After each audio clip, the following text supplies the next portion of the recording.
Hello, this is Doc Severson for the Theo Night Report for Thursday, March 23rd. Okay, I'm cutting this video a little bit early today. There's still about 3 hours left in the cash session on Thursday, but we are seeing more and more clarity in the chart in terms of what we should see in the near-term future. Let me kind of walk you through the logic here. Again, this is the S&P 500 that we're looking at here, with the monthly, weekly, and daily charts. And so what I've been saying for some time now is because of the fact that we look at this on a fractal basis, we understand kind of the potential for energy, potential for breakout, and also the potential for consolidation.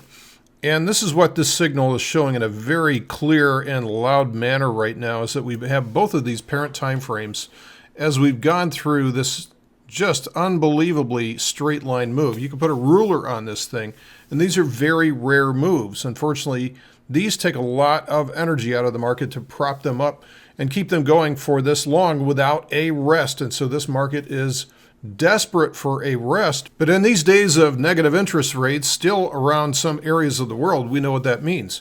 Okay, so what we're looking for here then is, I'm not looking for a crash. I'm just looking for the market to take a breather in what would amount to be just a consolidation range, the type that we've seen many, many times before. So every time that we've had this type of signal before, we've had some kind of range set up. So we can be more mild, like what we were in 2004, where we went sideways for several months, or it can be a little bit more violent, like what we had in 2011. Either way, I do not expect to see this become a crash. Perhaps a bottom down at 2,300. If things get to be a little bit more serious, then we may see the range expand as far down as 2,200. But I really don't expect too much more damage to occur at this point. Remember that tops are a process. Bottoms are an event, as we can see here, but tops are a process. And so what they have to do is they have to kind of build their way through this to work off some of this. And we'll see at that point whether or not the market's going to break higher from here back into quiet and trending, or start to actually trend down, which would precede the beginning of perhaps an extended corrective period. So this is all starting to play out. So I've been talking about this for a number of weeks now, and it seemingly like the boy that cried wolf, right? But this is starting to play out now, and actually some of the trend areas and price action are starting to bear this out as well too. If we zoom in on the daily chart, what we're actually seeing now is, after this breakout and a new high, we're seeing a higher low, lower high, lower low. So we've actually changed polarity on the daily chart to a downtrend now.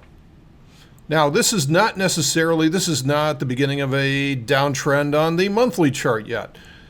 Reversals propagate up to the next time frame like this. So for this to turn into a weekly downtrend, we'd have to see swing down, bounce back up, and a lower high, and then a subsequent lower low on the weekly chart. So you can see how far that we have to go before this is going to really hit the tape on the larger time frames and start to propagate. Now, if this did turn into a weekly downtrend, all this does is just pulls the monthly chart down into a swing. So we're way, way, way ahead of ourselves talking about this turning into a full-blown reversal or some kind of a bear crash.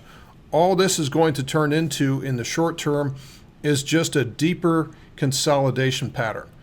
Okay, so that's already begun that process. Now, let's zoom in on what's happening on the short term to see how this is perhaps going to unfold in the next week or so here. Okay, I'm zooming into an intraday chart on the S&P futures here, and everybody knows about, the big move on Tuesday, the big slaughtering move on Tuesday that caught people unawares.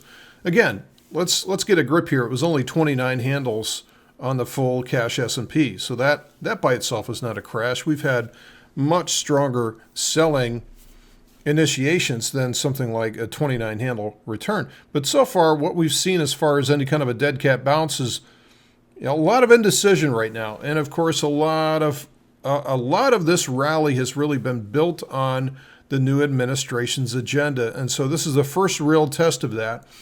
And we could find that out today.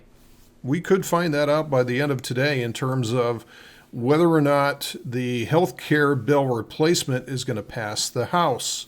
And so this is the first big test. I think even if it does pass that test, I think that will be another sell the news event. Why is that? Back to the daily chart again we go on the right-hand side here. Remember, the last two positive announcements that we've had, we had the State of the Union address, that was a sell the news event, as well as the last FOMC meeting where Janet Yellen stepped up to the tee, grabbed her driver, and striped it down the center of the fairway 300 yards. She could not have scripted a better, more certainty-producing FOMC policy release and subsequent press conference, but still, that was a sell the news event. This is what we get when the market wants to consolidate. The good news is sold into as fund managers use those very liquid events to distribute their inventory over to the retail traders that are willing to buy it at the highs. This is what happens over and over again. So what this creates is, again, a larger consolidation pattern, not necessarily the beginning of a sell-off or anything like that. I've heard sell-off used in the last week. This is not a sell-off, folks. This is just distribution. This is just the deepening of a range. Okay, point number 3 is as we look out to the option chain kind of knows what to expect from the move that we're going to get. And if you want to look at some really interesting statistics, go back and look at the expected move before the election. And I think that you'll see some very accurate statistics in terms of how much the market actually did move. So if we zoom in here on the SPX, the S&P 500, the weekly options that have 1 day left to trade that are going to expire tomorrow are showing an approximate expected move in here of about 20 handles. So between today, with about 3 hours, 2.5 hours left to go in the cash session today on Thursday, to tomorrow's close, we got about a 20-point move baked into here. Could be up, could be down. I believe if it is up, I think it's going to get sold into once again, as the good news is getting sold into. If it goes down, then what that just does here, is continues this little move here, which is to set up a series of lower highs and lower lows. I expect this move, whatever this bounce turns into, whether this is it or we go up a little higher, I expect that one as well to get sold into at or about the time the S&P gets up to maybe 2370 or so. In closing, I would say embrace the volatility. This is not the end of the world. We're just setting up a bigger base, and this market desperately needs somebody to push the reset button, and I think this will be the opportunity here in about the next month or so to do that. That is it for today's report. Thanks for listening, folks, and we'll see you tomorrow. Take care.